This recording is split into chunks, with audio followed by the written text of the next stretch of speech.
Je suis né au Sénégal, j'ai grandi au Sénégal, j'ai fait mes études au Sénégal jusqu'au bac. Je suis parti en Europe, comme beaucoup d'étudiants sénégalais, où j'ai fait mes études et où j'ai travaillé dans l'industrie des télécoms et de l'informatique pendant plusieurs années avant de rentrer au Sénégal. Et je suis rentré au Sénégal parce que j'avais envie d'entreprendre, de créer mon entreprise. J'ai créé une entreprise. Je parlais tout à l'heure du fait qu'il faut se planter plusieurs fois avant d'être un bon entrepreneur. Et donc j'ai eu cette expérience-là. Et je suis chez Google depuis 3 ans parce que c'est une entreprise où je peux entreprendre. Parce que l'envie de développer l'Internet et pour moi était le principal moteur de l'envie d'entreprendre. Et Google a une culture entrepreneuriale où les gens peuvent aller sur le terrain, identifier des besoins, proposer des initiatives à l'intérieur de la compagnie et les exécuter. Et c'est ce que je fais chez Google depuis 3 ans.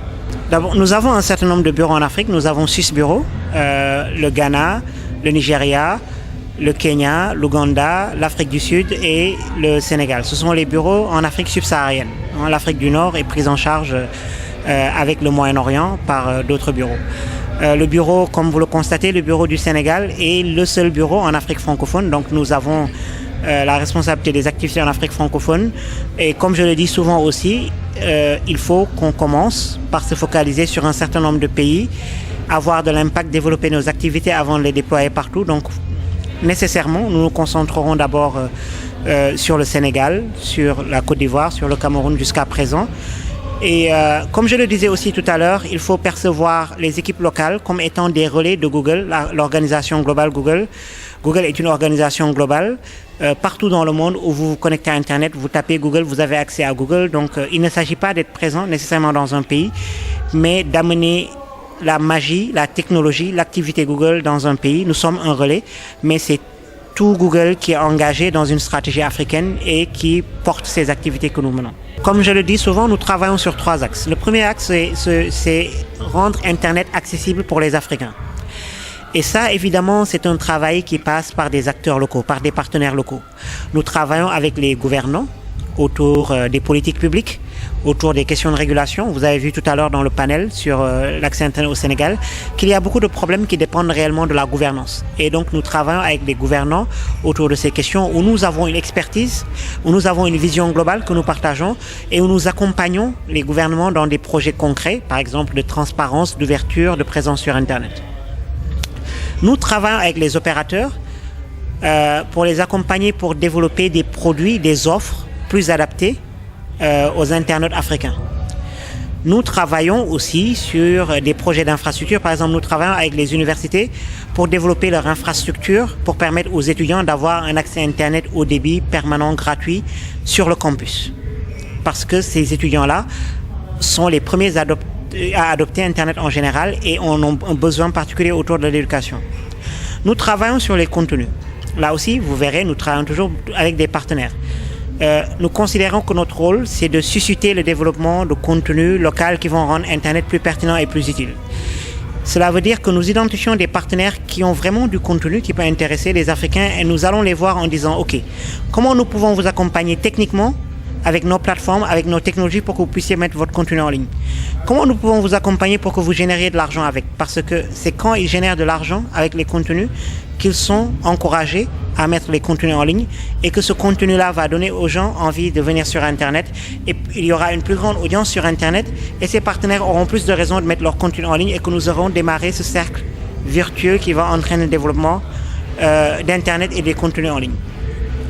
Et troisièmement, donc sur la question de l'écosystème, donc pour revenir sur la question de contenu une seconde, par exemple, nous avons des partenaires qui aujourd'hui mettent leur contenu sur YouTube en Afrique, génèrent des revenus et comme ça, nous espérons créer un véritable marché du contenu en ligne en Afrique. On a parlé l'autre jour de l'exemple nigérian de Nollywood Love. Nous sommes partenaires avec TFM et avec le groupe Futur Média au Sénégal. Nous sommes partenaires avec le label Prince Art. Nous sommes partenaires avec 2STV. Nous sommes partenaires avec Carapid.com. C'est le genre de travail que nous faisons sur le terrain pour encourager les contenus africains en ligne. Et sur l'écosystème, nous voulons que les développeurs innovent plus, créent plus de contenu. Nous faisons des G-Days, mais nous faisons aussi des partenariats avec des Tech Hubs comme Jocolabs, comme nous venons de l'annoncer aujourd'hui, pour qu'ils puissent accompagner les développeurs concrètement pour que ces gens puissent entreprendre et créer des innovations en ligne. Nous avons déployé en Afrique un certain nombre de caches, de serveurs de cache Google. Pourquoi? D'abord parce que cela va rendre l'accès au contenu plus facile et de meilleure qualité pour les utilisateurs. Mais aussi parce qu'en faisant ça, nous soulageons les opérateurs de prix de la connexion internationale et que ça fait baisser les coûts généraux de l'opérateur et que ça se répercute sur l'utilisateur final. Enfin, il faut voir que nous essayons partout de démarrer ce que nous appelons des cercles vertueux. Plus les opérateurs vont avoir d'utilisateurs, plus ils vont réduire les prix. Plus ils vont réduire les prix, plus ils vont avoir de l'utilisateur. Quand ce cercle vertueux est démarré, il continue tout seul. Et donc nous, en baissant les barrières, en rendant le contenu plus facile à l'accès, nous jouons sur les deux tableaux. Nous baissons les coûts pour les opérateurs, mais nous donnons envie plus aux utilisateurs de venir. Et je vous invite à regarder vous-même des pays où on est présent depuis un certain temps, comment a évolué le prix de l'accès à Internet. Et je pense que nous n'y sommes pas pour rien. Je suis convaincu que nous avons joué un rôle là-dedans. Google a une culture et des principes et un certain nombre de pas concrets pris en place pour y répondre. Hier, je parlais de Google+. Nous invitons les gens à venir sur Google+, à partager, à échanger. Et évidemment, les gens vont partager des données. Donc d'abord, la première chose, c'est que nous donnons des outils qui permettent aux utilisateurs de contrôler ce qu'ils partagent sur Internet. C'est un premier élément important. Vous pouvez partager dans des cercles différemment et vous pouvez aller par exemple sur Google, votre profil, et regarder toute votre présence sur l'ensemble des plateformes de Google et mesurer comment vous êtes exposé sur Internet. Mais surtout, nous avons une initiative qui s'appelle le Data Liberation Front, le Front de libération des données, qui s'assure d'une chose. Quand vous utilisez des technologies Google, quand vous mettez vos données sur Google, le jour où vous voulez, vous pouvez exporter ces données, les sortir et partir avec. Et que vous devez pouvoir le faire dans un format qui est ouvert et qui vous permet d'utiliser ces données ailleurs. Cela s'applique à travers tous nos produits. Et sur Google+, je vous invite à aller voir. Quand vous allez dans les paramètres, vous pouvez aller voir Data Liberation Front et cliquer et exporter l'ensemble de vos données. Je pense qu'il est important qu'on donne aux utilisateurs deux garanties. Un, qu'ils ont le contrôle sur leurs données, qu'elles sont sécurisées, qu'ils peuvent décider qui les voit, et deux, qu'ils ont le deuxième contrôle sur leurs données qui est celui de pouvoir les récupérer quand ils veulent et de s'en servir ailleurs. Et nous faisons ces deux choses-là très bien. Google a développé une activité de publicité en ligne qui est basée sur le fait de délivrer aux utilisateurs la publicité pertinente au moment où elle est la plus pertinente. Quand vous allez taper une recherche sur université en France, sur le moteur de recherche, vous verrez que vous pouvez... Oui, non, mais je vais y venir parce que c'est la même philosophie que vous retrouverez à travers l'ensemble de nos produits. Vous allez trouver un certain nombre de publicités à côté qui sont liées au contenu de votre recherche. Nous servons des milliards de requêtes par jour. Comment vous croyez que ce matching est fait? Il est fait automatiquement à la volée par des machines. Je pense que parfois dans la tête des gens, peut-être que les gens s'imaginent qu'il y a quelqu'un qui est assis, qui lit votre recherche, qui trouve la publicité et qui les met en rapport. Aucun être humain ne lit ça. En fait, c'est des machines qui, à la volée, matchent le contenu de la page que vous êtes en train d'afficher avec la publicité qui va s'afficher. Et c'est ce qui se passe à travers l'ensemble de nos produits, y compris dans votre messagerie. Ce qui est important à retenir là-dessus, pour moi, c'est 2-3 choses importantes. À l'intérieur de cette société, les gens sont très stricts sur les règles d'accès. En gros, personne n'a accès à vos données personnelles. Non, j'ai dit à l'intérieur de cette société. À l'intérieur de Google, personne n'a accès à vos données personnelles. Mis à part les robots de Google. Des algorithmes. C'est ce même algorithme qui ouvre votre email. Est-ce que vous êtes inquiet qu'un algorithme ouvre votre email? C'est un programme informatique qui vous sert votre email, n'est-ce pas? Vous êtes sur un programme informatique qui ouvre votre email. Comme vous avez pu lui faire confiance pour votre email, je pense qu'on peut continuer pour le reste. La deuxième chose, c'est que nous travaillons à sécuriser les données d'utilisateurs. Nous y consacrons beaucoup de ressources et beaucoup d'efforts. Est-ce que vous imaginez, par exemple, que Google est la première messagerie, Gmail est la première messagerie webmail qui vous a donné la possibilité de crypter tous vos échanges entre la plateforme et le navigateur avec HTTPS.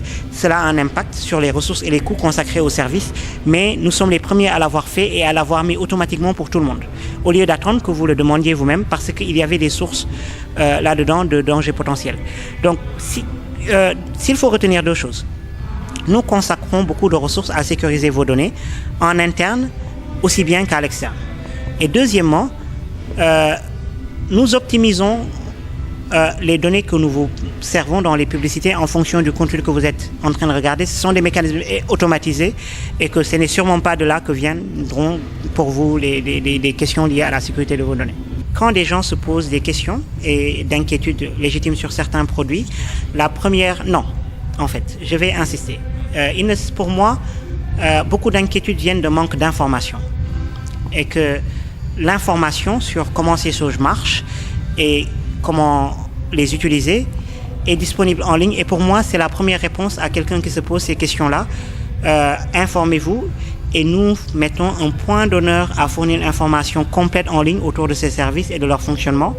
Et j'encourage tout le monde, il y a une page Gmail Help où il y a ces questions de sécurité qui sont soulevées avec des réponses très précises qui sont apportées, des forums où ces utilisateurs ont posé ces questions avec des réponses précises qui sont apportées.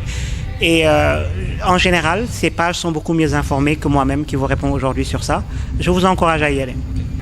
Nous sommes en Afrique parce que l'Afrique est une région à très forte croissance qui représente un très grand potentiel pour tout le monde dans les années à venir. Et nous sommes en Afrique parce que nous croyons à ce potentiel-là. Et comme je l'ai dit tout à l'heure, pour que Google puisse déployer ses activités, il faut qu'Internet soit développé. Nous aurions pu avoir l'alternative d'attendre que les choses soient développées pour venir. Mais nous pensons que nous avons un rôle différent à jouer. Nous pensons que nous pouvons, accélérer ce qui se passe. Il se passe beaucoup de bonnes choses sur le continent, nous voulons les accélérer. Et comme ça, Internet sera développé plus rapidement et Google pourra se développer plus rapidement dans la région. Tant que les gens vont sur Internet, rassurez-vous, nous sommes heureux. La deuxième raison pour laquelle nous sommes présents ici, c'est que l'Afrique, pour nous, a été notre premier, d'ailleurs, projet sur les marchés émergents en général. Et notre présence ici nous permet à nous, Google, d'apprendre à mieux servir les utilisateurs dans les marchés émergents, d'apprendre à créer des produits qui sont adaptés aux contraintes particulières des marchés émergents. Et nous apprenons et nous remontons cette connaissance-là à l'intérieur de la société et cela se retraduit dans les produits que nous développons. Vous verrez que maintenant, quand on lance Google+, un produit global, stratégique pour Google, on le lance directement avec des fonctionnalités SMS. Parce que nous avons appris à faire du SMS sur le continent africain. Je pense que si je dois signaler le bénéfice que Google tire de toute cette activité, le premier bénéfice, c'est ça. Et moi, en tant que représentant de Google ici, j'ai un rôle interne qui est d'éduquer Google sur la région. Et c'est un rôle que je suis heureux de jouer.